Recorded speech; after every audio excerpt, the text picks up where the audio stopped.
Welcome to Seattle Tonight, a podcast that tells true stories by the people who experienced them.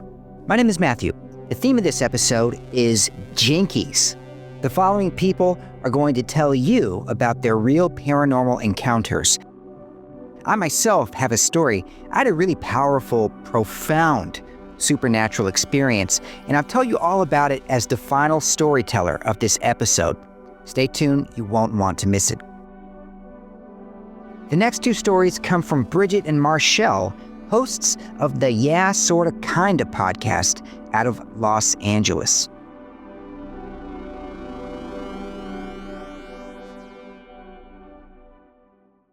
Hey, Bridget here, one of the hosts of the Yeah Sorta Kinda podcast about life lessons and unknowable things. So I had ordered a pendulum. There were some decisions that I was trying to make in my life, and I was hoping that I would somehow be guided more quickly or easily to a decision with a little bit of help. So I took out my amethyst pendulum, and I had a piece of paper, and on it was written yes, maybe, and no. And you hold the pendulum over the paper and you ask a question, and then you look to see basically how it moves without your influence, how it moves and what, word it is pointing to, or sometimes like what direction it's moving in. So I was in my living room and I have this decorative mirror. It's like oval shaped. And over the top of it, I had had for years a necklace hanging. Been there for years, right? So out of nowhere, the necklace flies off the mirror and hits the floor with a thud. And it wasn't like it just dropped straight down, like it flew. And I promptly put away the pendulum and have not brought it out since. And that's about it. I mean, straightforward.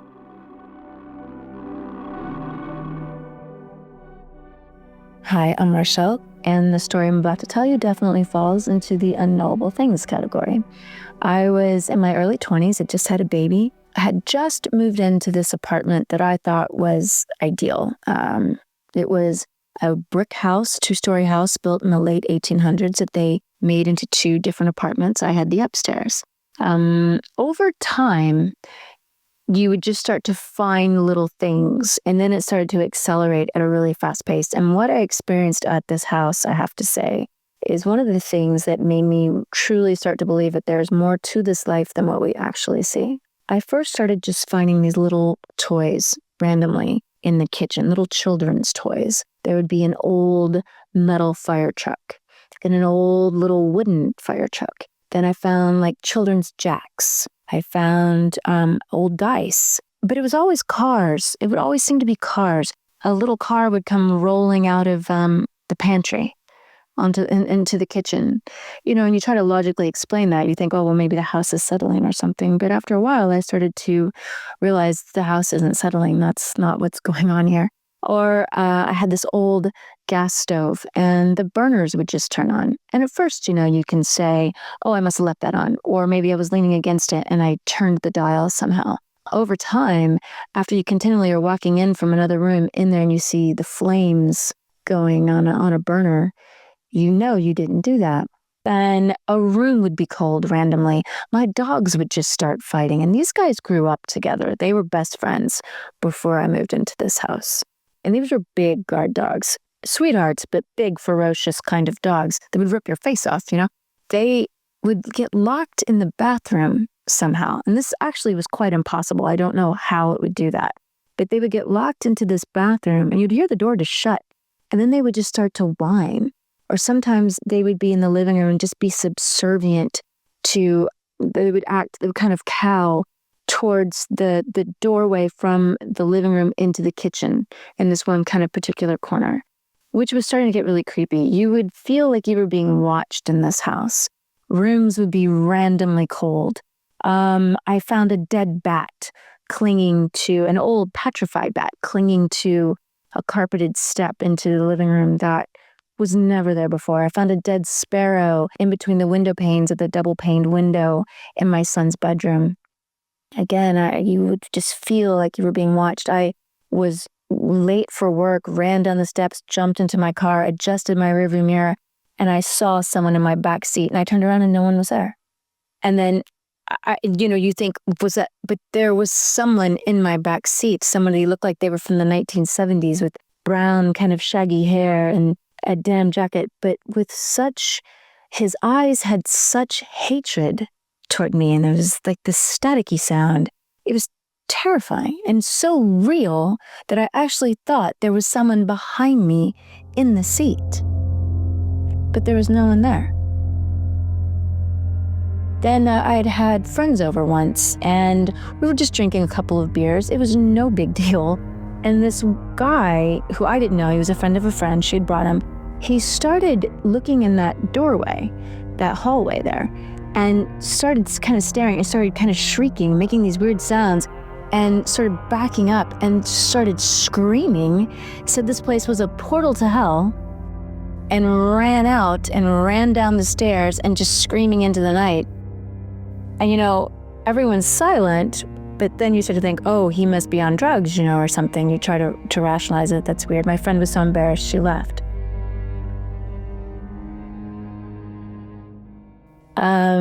My other friend would babysit my son when I would go to work for a few hours a day. She said he would be sitting on the couch with her, playing peekaboo with something in the hallway, that doorway there, rather, that went into the kitchen where the kid had been staring, where the boy had been staring, and where the dogs would freak out. She said he would just be hiding his little hand, his little face behind his hands and giggling. He would open his hands and he would bury his face into her chest and then look back like he was looking at someone in that doorway. And she said it was one of the creepiest, most surreal feelings. And she didn't want to tell me because she was afraid I wouldn't believe her. Fast forward to, I had a child-proof gate set in the kitchen. I had the front door open because I wanted some fresh air in the house. I'm big on that. Made sure that I double-checked that gate because my son was in the kitchen with me in his walker. All of a sudden I hear this click, and then I hear my son's feet kind of tumbling in the hallway, running in the hallway. I turn around and I ran towards him. He somehow, that gate was open and he was headed right out that door, the wide open door that I'd left, and would tumbled down 2 flights of stairs. I managed to grab the back of his walker right before he literally almost went over the ledge. That night, I was terrible. I was really starting to freak out. I was like, there's something wrong with this house. This isn't my imagination.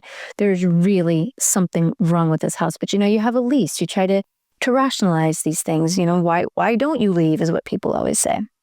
I had this dream that night where all of a sudden it was in this metal elevator, and it was just going down, and it was just going down like 3 or 4 different levels, and it was just boom, boom, boom each time it was going down. And it was intense. It was so hot. It seemed like it was hot, and there was these sounds, and there was this pressure, and then I saw this face, and this face, this thing said to me, if you don't get out, we're going to kill your son.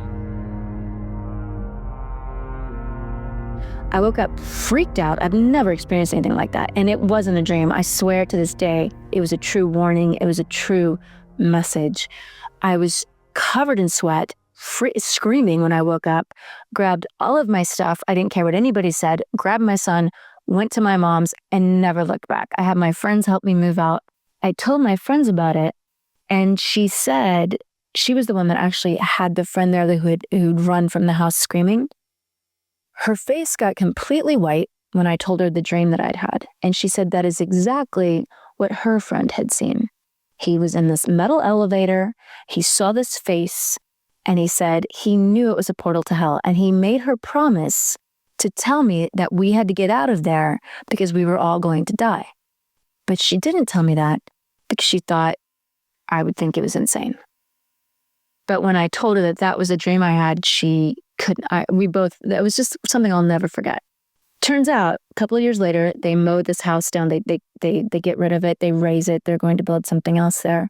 They found a secret basement within the basement of this house where there were shackles chained to the wall and metal iron torture devices within this little basement. Now, this was this beautiful little picturesque riverside town. It was one of the Underground Railroad towns where they would help smuggle escaped slaves, as they called them, to freedom. What people believe is that people actually were luring people to this secret basement and torturing them. So they weren't helping them at all. So that would definitely leave an imprint, I think. I actually do believe that house was evil. I've never experienced anything like it before or since.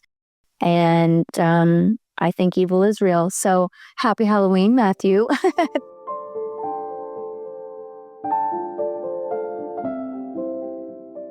The next storyteller is Rachel, who's in a band called Ghoul Talk, based in Seattle, Washington.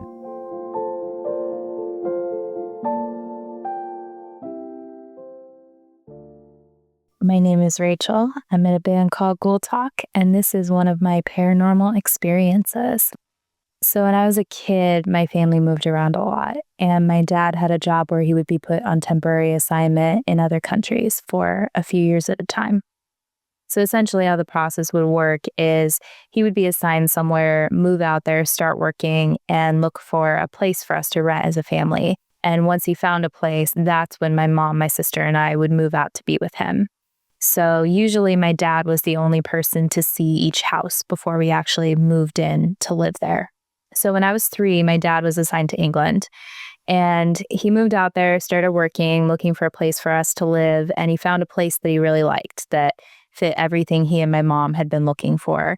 But the realtor was very upfront with him, and she said, I think it's a great property, but you should know that the former tenants believe that it's haunted. And they say that they had some paranormal experiences living in the house. So my dad did not believe in ghosts at the time, but he knew that my mom did. And he didn't want to pass up on what was otherwise a perfect property. So he did what every dad in a horror movie does. And he said, we'll take it. And he signed a lease. And he did not tell the rest of us that it was haunted. I was very young, so I don't remember the move itself, but a lot of my first memories are in and of that property. And it was a huge property that had multiple units. So my family had the top floors of one of the buildings, and there was a separate unit down below us where another tenant had lived for quite some time. So my mom says to this day that she suspected it was haunted the moment she walked into the house. She said it was just a feeling that she got. But she thought maybe she was being paranoid, and she didn't say anything to us at the time. She said that as the weeks went on, she started to experience more and more strange things living there. She said she would hear footsteps coming from the floor above her bedroom, which was the attic, where nobody should have been. But it sounded like somebody walking around with really heavy boots on every day. But I think the most notable thing that we experienced was the sound of the clock. There was this incredibly loud chime of a grandfather clock that you could hear throughout the house. No matter what room you were in, you could hear this clock. And it wouldn't chime on any sort of pattern that we could figure out, but we would hear it from day to day. And the strange thing was, my mom could hear the clock, my sister could hear the clock, I could hear the clock, but my dad never heard this clock, not a single time. Even if we were in the same room with him and we all heard it, he never heard the clock chime. And we looked through the whole house for this clock, and we couldn't find a physical clock or figure out where it was coming from. But we went on to have friends and family come and visit us and stay in the house for several weeks at a time. And this pattern emerged that only women could hear the sound of this clock chime. We would have male relatives come and visit us and stay in the house for long periods, and not a single one of them could hear it. Not one time throughout their entire stay. And so it was very strange. But back to when we first moved in, the way my mom tells the story is that after a couple weeks of living there, she approached my dad and she said, "You're going to think I'm crazy, but I think this place is haunted." And my dad's reaction was, "Who told you? How did you find out?" So naturally, my mom was upset that he had kept this from her, that the realtor had told him the house was allegedly haunted. But she was also very worried about continuing to live there because my dad still traveled for weeks at a time for his job So it was often the case that she was alone in this house with my sister and I. And she decided to go to the downstairs tenant who lived below us and talk to him to see if there was anything that he knew about the ghost or about what other people might have experienced. And sure enough, he says, yes, I've heard about the ghost. The people who used to live here actually told me that they saw it at one point in time. They described seeing a girl or a woman in a Victorian dress walking down the stairs. He did say that they had said that they felt like it was a kind spirit or a harmless spirit, and they'd never had any sort of negative experience with it. But he did ask us, hey, any chance that you or your girls have heard the sound of a clock?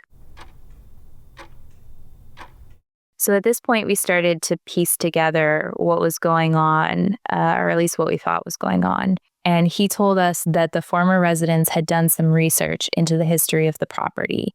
And they had told him that at one point in time, it had been an all-girls school. And one of the girls had unfortunately passed away on the property. So it started to make sense to us why only women were hearing this sound of a clock, or maybe it was the sound of a bell. But it did give my mom some peace of mind to know that nobody had had any negative experiences living in the house, because we did have to go on and continue to live there until the lease was up. I think my mom had the most paranormal experiences of anybody living in the house, and she actually said that she thinks she saw the ghost at one point in time. She said she didn't see a girl in a Victorian dress, but she saw what looked like a floating, swirling orb of energy. She said she saw it floating down the hallway and going into one of the upstairs bedrooms, which happened to be my sister's bedroom, which my sister wasn't very happy about. But my mom believed that just from living in the house, that the ghost's favorite room was my sister's room. That was the only experience where my mom said she saw the ghost. I never saw the ghost, and my sister didn't either.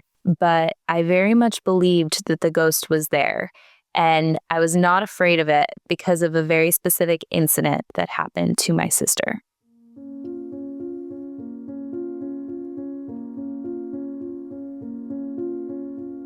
So this was the late 90s in the UK, and my sister and I were obsessed with the Spice Girls.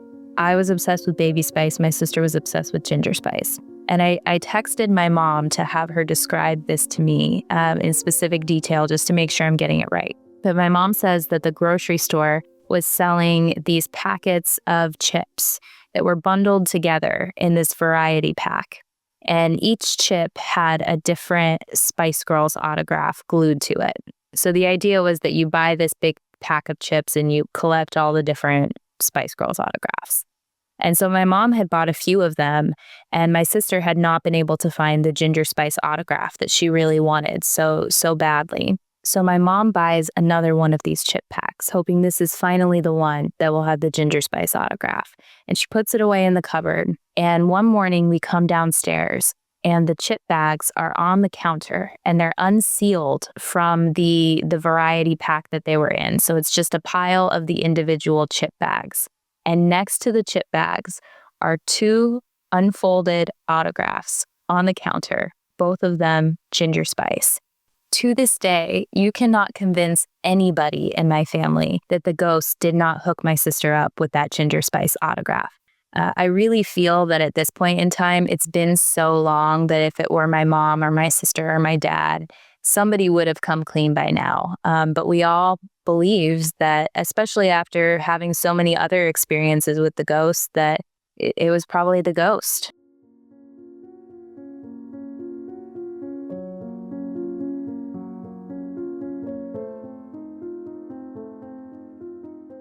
I have nothing but positive memories of living in that house. And now as an adult, I understand why people don't believe in ghosts. I think otherwise I'm a very skeptical person. And had I not had these experiences, I probably wouldn't believe in ghosts. But as a little kid, it was actually strange to me when other people didn't believe in ghosts, because it had always just been matter-of-factly explained to me by my parents that there was a ghost that lived in the house, and she was probably a girl who used to live here, And she didn't want to hurt us, but let us know if anything super weird happens to you. And we just continued to live our lives. If anything, it makes me a little bit concerned that there could have been an energy or a spirit that was trapped in that house because of something that happened to them there. And I would really hope that's not the case. I would hope that any energy that is in that house is there of its own choice and is at peace. My mom and my sister a couple years ago did take a trip to the UK, and they visited the house. And of course, they only saw the outside of it because there was somebody else living there now. But that's something that I would love to do within my lifetime is to be able to go back and visit the house or even stay in the house. Maybe I'll buy it. Maybe if I get enough Spotify streams, I can buy the house back.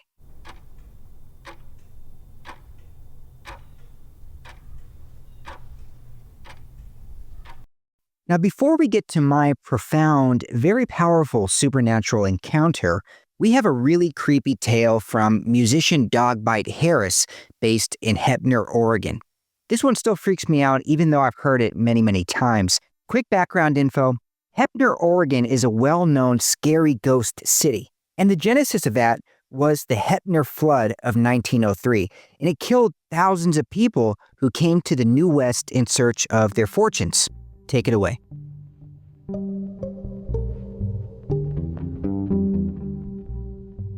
So I'm from a town of about 1,200 people, and when the Oregon Trail came through Oregon, it was kind of a hub for a minute. A lot of people stopped here, and I'm in such a bad place to tell this story too, man. You're gonna make me all fucking creeped out. Anyways, in 1903, Heppner is kind of in a bowl.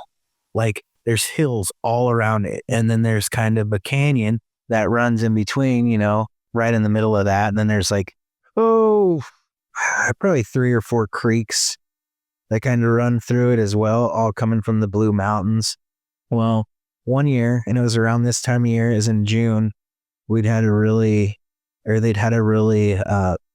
crazy spring and winter. So what was happening is it would snow, and then it would dump rain, and it would snow, and it would dump rain. Well, at the bottom of the Blue Mountains, there was some debris from trees and stuff like that. It kind of made a natural dam throughout the winter from all the overflow, and it kind of made this big wall of water, and it finally broke, and it flushed right through the middle of town. This is a time where there's no phones, there's no nothing. There was hundreds of Chinese men and women here building the railroad at this time, and it flushed right through the middle of town and killed hundreds of people, maybe even more. There's still bodies that probably haven't been found. They were digging up bodies in the 90s still here, flushed them all the way down to the Columbia River, and we're probably about 50 miles away. There's all these Chinese men. There's just a mass grave up at the cemetery of unmarked people that just nobody knew who they were because they were just here working. But anyways, this kind of leads into my story. When I was about 5, this is the town that's got a lot of ghost activity too. Like I said, across the street from where I'm at right now, kind of kitty corner, probably not even 50 yards away, there's a building where the drugstore's at. And the upstairs of that is where they stored the bodies. And the building's still standing today. But when I was a kid, I was kind of I just woke up. I can't remember. I was probably about 6, maybe 7 years old. And my cousin had came to stay for the summer, and he always come to stay for the summer. And he liked to sleep in my bed, and I always thought it was kind of cool to sleep on the floor. It was kind of like a cool thing to do, And I woke up in the middle of the night, and I saw what I thought was my cousin sitting on the foot of the bed. And my eyes were still adjusting, and I was like, James, you need to come back to sleep because, mom's going to get pissed. And I realized I said it 2 times, and I wasn't getting even any kind of response whatsoever. And then my eyes adjusted, and I looked down on the bed, and I could see my cousin sleeping.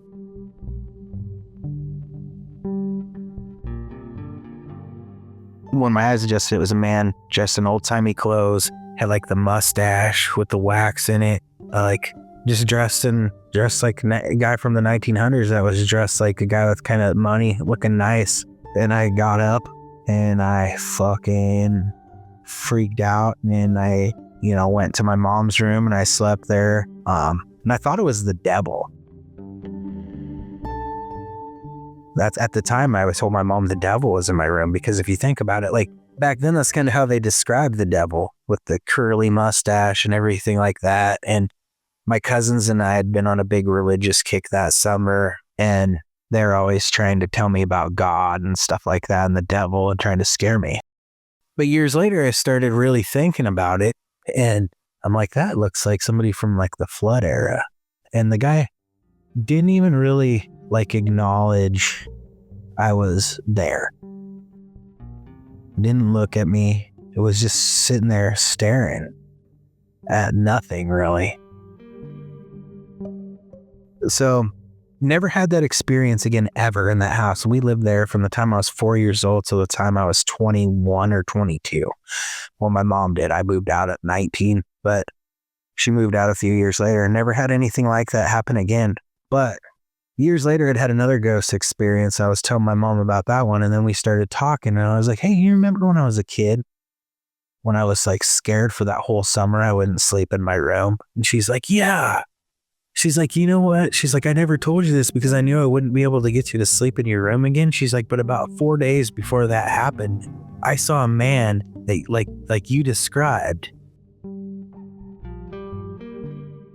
Before I lead into this little piece, I have to tell you, our house is old. It was from the flood era, and my whole house led in a circle. And there's 2 doors that led to the bathroom from my mom's room and from my room. And we would sleep with both those doors open because I would get scared. And she said that around that same time, she saw a man poke his head from my door, look at her in her room, wink at her, and then pop back into my room. That kind of looked how I described.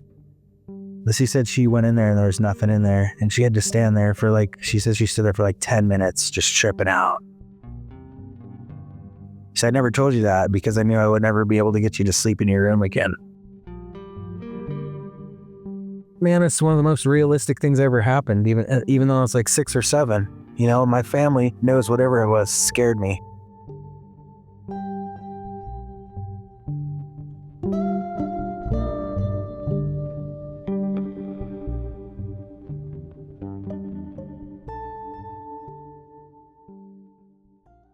This is my story. I pulled this recording out of the archives from 4 years ago. I recorded this story a lot because I wanted to get it just right, exactly as I experienced this event. And after reviewing the tapes, this is the one that gets closest to describing my encounter with this entity. Everything you are about to hear happened. It was real. I'll never forget it. This is my paranormal story.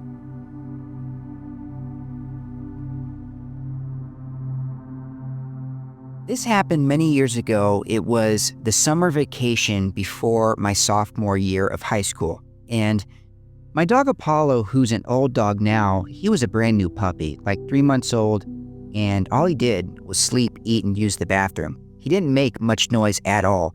I can't really remember him barking before this event. Certainly, he never growled or snarled. So when he started to growl in the middle of the night, he slept on the end of my bed. It woke me up pretty quick because it was unusual. So without opening my eyes, I give him a couple pats and I thought that would calm him down. But when his growling got more aggressive and he started to snarl and stood up and stood at the end of my bed, I woke up pretty quick. I was fully awake. I looked over at him, gave him a couple pats, and then I see what he was looking at. And he was looking in the corner of my room. Immediately, I see this humanoid entity. It is 5 feet tall, very short. It could have been shorter. And it's hard to describe some of this stuff with the human language, so bear with me. But immediately, I see this blackness. That's what this thing was. It was black, but not like looking at a piece of construction paper. It wasn't flat and solid. It was infinite. And the best thing I can compare it to is looking up at the sky at night. You know, sort of how you look up at the night sky, it goes on forever. That's what this thing looked like. But at the same time, I could make out eye sockets. I could make out cheekbones. I could make out the nose. The face was very sculpted, very elegant looking. I could make out arms and legs. Everything was incredibly skinny. Very, very skinny. And then I also saw that it was wearing this robe-like outfit. So it was a very baggy robe-like outfit, and it was cut off at the shins and the forearms, and it draped. It was very, very baggy. The best thing I can compare it to is like a traditional Korean dress or something like a samurai would wear underneath its armor. The material draped off of the forearms, and it was very baggy off of the shins. That's the best way I can describe it. This thing, it was almost like it was outlined by a galaxy. If you look up a picture of the Milky Way, that's kind of close. This thing was radiating this sparkly stuff. It was sort of purplish. Again, I can't describe it with the human language, but it was outlined with this purplish, sparkly stuff, almost like it was outlined by a universe. And so my dog is still growling and snarling at it, but that is all drowned out because I'm looking at something that's not from this world, and my brain is sort of breaking. It's like our computer in our head can process stuff from this world, but what I was looking at was not from planet Earth. So when I look at it and it sort of understands that I'm seeing it, this entity starts walking towards me. And the way it walked was peculiar, but at the same time, one of the most beautiful things I've ever seen. It walked incredibly exaggerated, one arm in front of the other, one leg in front of the other, but very, very exaggerated. And when it walked towards me, it kind of glided, almost like it was walking on a cloud moving towards me. You definitely couldn't see it making impact with the ground.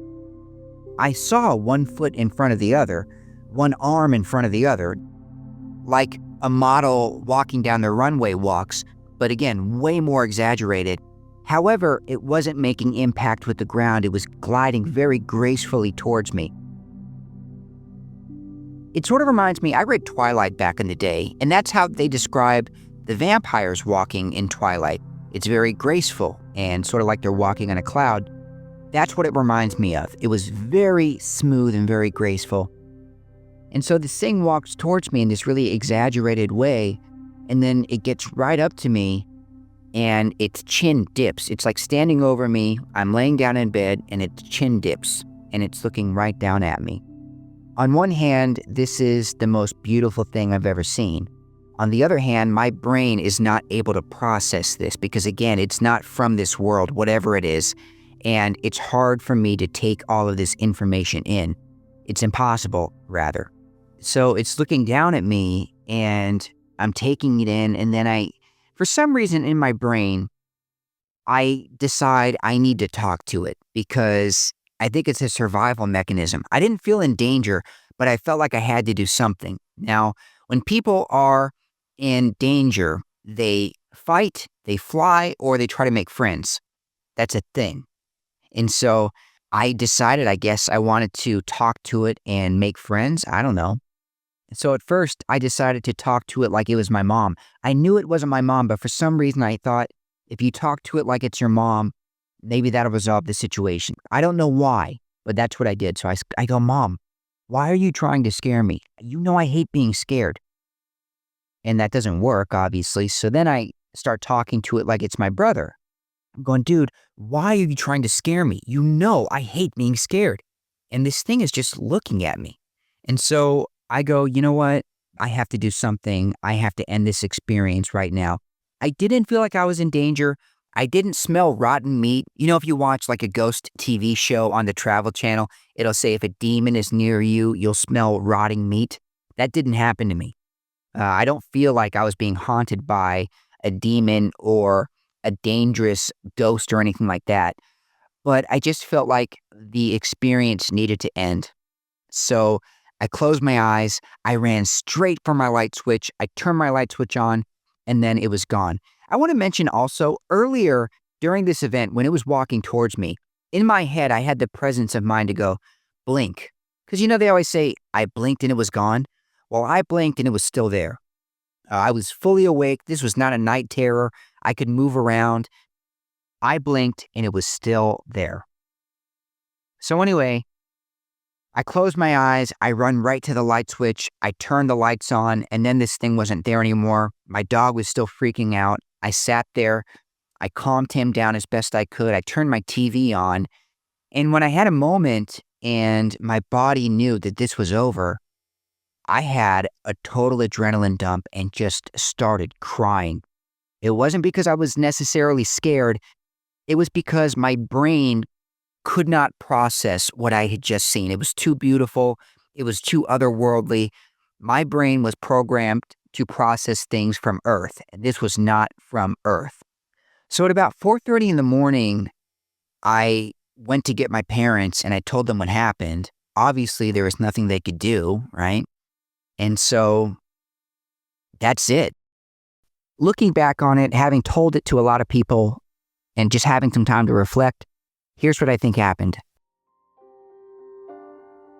Somebody from Yeah Sorta Kinda, I don't know if they're still doing the podcast, but they were a podcast out of Los Angeles, and Yeah Sorta Kinda said, hey, this sort of sounds like a Stargate SG-1 type of story. And I think they're onto something. Maybe there was some wormhole or something like that got cut open, and this dimension and the next dimension over, maybe they just crossed paths for a second. I'm not sure, but something along those lines is what I feel like happened. Just two people from two different realities crossing paths for a moment. But I really don't know.